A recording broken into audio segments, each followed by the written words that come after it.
What's going on, y'all? It's Jakkboy Reviews here, back at it again with another video. As you guys can see, bringing you guys my review for the latest URL app drop, Tay-Rock versus Jakkboy Maine, finally dropping. I mean, they dropped Coffee and Shuni a while back, but it looks like finally dropping. I can't even say that's not main card, because that's a good battle, but the rest of Civil War 4, starting with Rock and Jakk, the main event, huge career definer for Jakk, right? Maybe even career, like a ceiling determiner, you could say, depending on the result, which we'll talk about. And then always good to cover a Tay-Rock battle. I'm always going to have good material to look for. So, pretty simple here, just bar for bar, going through it, rounds 1 to 3, what I liked, what I didn't like. Without further ado, let's get right into the first round.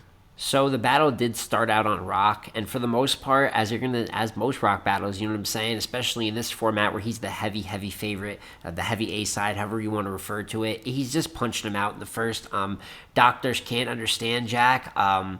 It's the nerve of him, you know what I'm saying, that we all know Jakk's, it's the nerve of a, you know what I mean. So he kind of does a flip on one of Jakk's slogans, which he does a lot, because Jakk has a lot of slogans. The Devil in Disguise bar was dope. Hit him, plant him with something sharp. You'll be a cactus, Jakk, something of that nature. That bar was dope. The Here's Johnny bar was dope. The sound effects one, he said, until it's yelling off the mountain, yodeling. That was not just funny but good. The NWO bar, you know what I'm saying. But my favorite bar, Tay-Rock's first. Put Jakk up in the air, then change a tire. Jack the car up in the air, change the tire. I thought that was clever. I mean, for the fact that Jakk flips have kind of been done to death, I thought you're still getting, one of the best in the world getting the crack at it. I thought these were all pretty clever in the first. Grab the razor and flip like above the rim. That was fire. So Tay-Rock has a very formidable first, not the craziest, but just what you'd expect, man, like a fire first and a tough one to overcome. And then Jakk he starts out with the Aaliyah bar. He gets into the Xerxes bar, and I'll tell you what, Jakk was definitely getting a lot of love, you know what I'm saying, per bar. I will say this, I think it's a good Jakk performance. I do think that there's a little more dry spots than you'd probably suspect seeing on cam, but I don't really think that affects him in the first necessarily. I really like his first. Not only, but caution, see me kill him, so not only did I turn my head, I made rock the boat.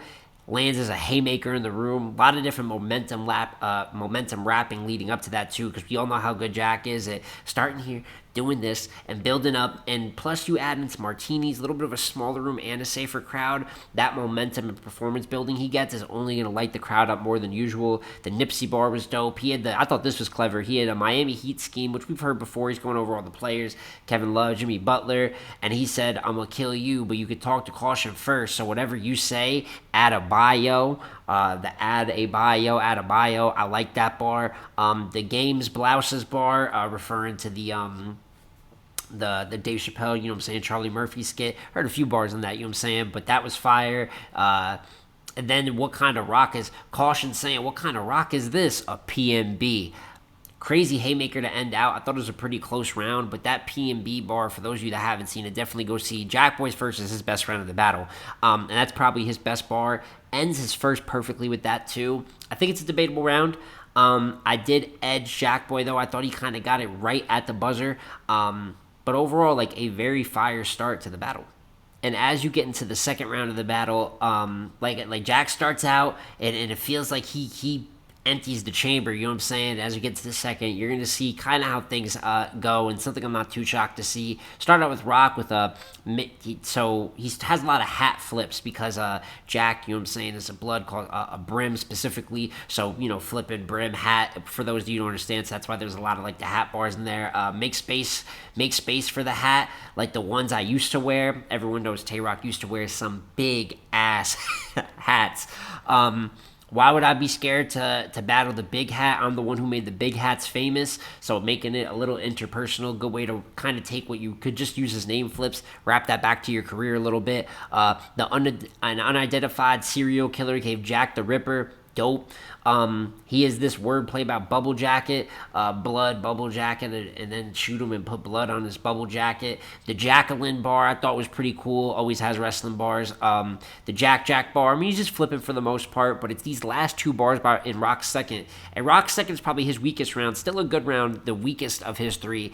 And he gets into the blade go through brown, white, and pink like Neapolitan, haymaker, crazy Neapolitan bar, then follows that up with Watch out for your squad loading guns, because this drug's trying to get you, Jakk, like steroids. I like that flip there. You know what I'm saying? The drugs flips, obviously drugs, and how he's not really rocking with the Goonies anymore. Anyone from that time period. Goonies ain't even in a group no more, all things considered. But really solid second by Rock, and then you get into Jakk second, and he starts out with this good outside the car in detail bar, a detail in the whip bar. And then from there, I don't really completely get Jakk second.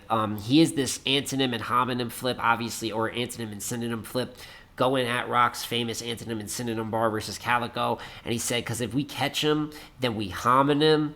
Now, that either means like half like of the word homicide, right? So homonym, or maybe it was as in harmonym. Either way that you break it down, I don't like the bar. I can't lie to you, so I don't have that one fully pinpointed, but I try to find a few different ways, and I just don't think it's like the worst thing ever, but I'm just not a fan of the wordplay there. I did understand the concept, and I feel like the middle of his second, it's got some bars that are like cool, but I thought were kind of like bit of a dry spot. The Saga 4 a.m. bar, referring to Saga's 4 a.m. song, it's cool. You know what I'm saying? The basketball skills into all the different basketball, the handle, get it off the glass into the John Morant bar was cool. And then even the Gills Arena bar, like I thought he had a solid middle, but it kind of gets into what people will criticize Jakk for, where he's going so fast and doing so much, but the bars aren't there. So it's like when you're having a lot of animation, but you're not landing with authority, or you're hitting even somewhat of a dry spot, it can get to look a little bit crazy, I can't lie.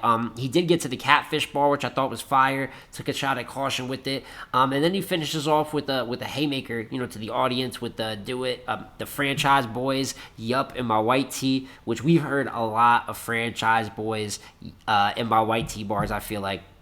A lot more recently. It's a good bar, but I didn't feel like it was like a bomb by any means, you know what I'm saying?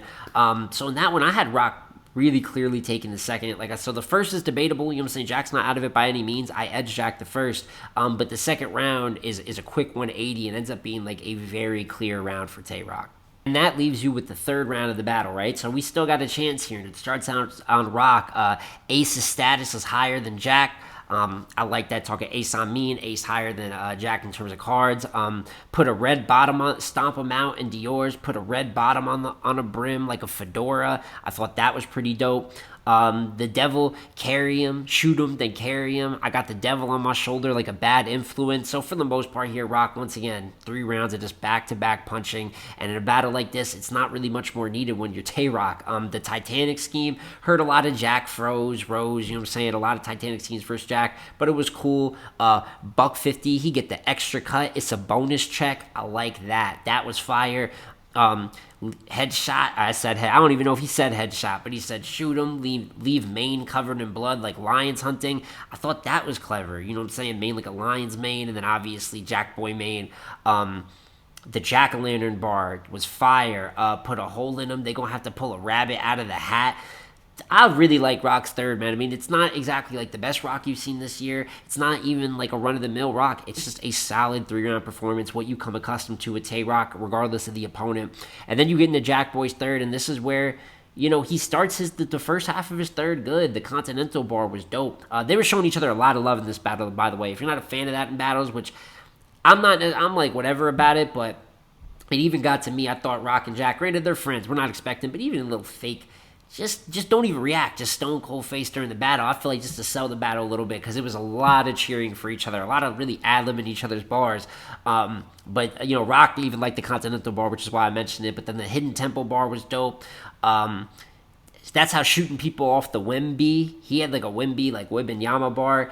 Another one where wordplay-wise, Jakk takes risks. Sometimes that works out greatly in his favor in this battle. A couple examples like this one, and I can't remember the bar earlier that I was referring to. Oh, the hominin bar, where I'm just like, it's a risk that was taken, doesn't exactly land. The Piper Boy haymaker, kind of going at Rock for the gay angle, and, you know what I'm saying, fighting with Piper Boy. The beef he's had with Piper Boy a little bit, was able to kind of combine the two to get a crazy haymaker off. And then he has the Amish shop bar. He had so many hats around, it's like an Amish shop. So, I'm telling you, Jack's third is good. And then Jakk tries to angle Rock about how he didn't have a part in the DMV movement, you know what I'm saying, even though he's from, like, around the area, being from Maryland. But he chokes, like, pretty soon after. And not only does he choke for a long time, he kind of then goes on to have an angle going at P and Smack, kind of have like a talk with them, but he'd already choked, so I mean, really doesn't have any momentum going into it. And then says, if my checks don't go up after this, then I'm never coming back after walking off the stage. Something of that nature. And he's like, while choking and barely getting through the round, walks off stage and I guess out of the venue. I don't know what the end of Jakkboy's third is. I see where the attempt was to try to do something like prominent, bring the attention to you. Now it's time for me to get my money, but this wasn't the type of performance that really calls for such a thing, and it wasn't executed properly. Overall, when you look at the battle, he gives a very competitive first, as I expected Jakk to do at one point in this battle, and as many do when they keep getting these shots versus a Rock or a Nitty, where it's like, you're probably not going to win. You're going to, you know what I'm saying? It's a big situation, so you're going to give probably your best round at some point, at least make one round competitive. But in terms of outlasting for 3 rounds, I questioned his firepower. And as you can see after that first, the second, he doesn't choke, but it's just simply a clear round. It's just a round that Rock was clearly better than him. And then in the third, fizzles out. Starts good, but chokes the back half of his round, has a horrendous ending, and gives this battle clear as day to Tay-Rock 2-1, possibly 3-0, depending on how you argue the first. And that is my full review here for Tay-Rock versus Jakkboy Maine. Like I said, it's a battle that starts out great, to be honest with you. You just watched the first round of this battle. It seems like it's about to be really competitive back and forth. And then as you get to the second and the third, one for just Rock's material being better than the other for Jakk choking, the battle makes itself. I thought Jakk did about as good as I expected Jakk to do, like I said, under the circumstances. Solid showing. Even the round he choked, like I said, he had solid material, but it just kind of shows the difference of what happens when Jakkboy kind of is in bigger moments, it feels like, or versus, I don't want to say just versus top-tier comp, because he has some good records versus top-tier comp, specifically in a smaller room, which I guess this was. It's tough because you do decent versus Tay-Rock, but I'm walking away feeling the way I feel about Jakkboy. You know what I'm saying? I think he is immensely talented. I think as a performer, obviously, he has a crazy ceiling, but until he's putting it consistently together against, in general, but let alone against top-tier comp, I'm going to feel the same way I feel about Jakkboy. Small room specialist, his performance, the things he does and emphasizes, shows best in small rooms like you see in the first round, but in terms of him ever being a top-tier battler or ascending to that rank, something drastic would have to change in the game plan or in the skill set, in my opinion, for that to be his ceiling. And then as for Rock, another clear win on the year. For the most part, we're definitely going to be looking at Rock probably being another top 10 Cody guy by the end of 2023. Is this his last? I don't know if this is his last battle of the year. Definitely might be. But if it is, he adds another, really solid win to a collection of what's been really good wins, having some big battles for the most part, giving a lot of shots, taking a lot of different types of battles for the most part. No Real Deal was a bit of a style clash. And, you know what I'm saying? It's just another standard win of what seems like a standard Tay-Rock year. And standard Tay-Rock here is still very, very good. But you guys let me know if you've seen the battle. If you haven't seen it, go see it. And if you have seen the battle, how did you call it? I thought Rock won pretty clear, but specifically maybe how did you call the first round? And how do you feel about this performance for Jakkboy? Do you think it elevates him? Do you think it keeps him the same? Do you think it drops him? Let me know in the comments down below. But it's been J Small Reviews again, y'all. Like, comment, subscribe. I'm going to catch you on the next one, man. Peace.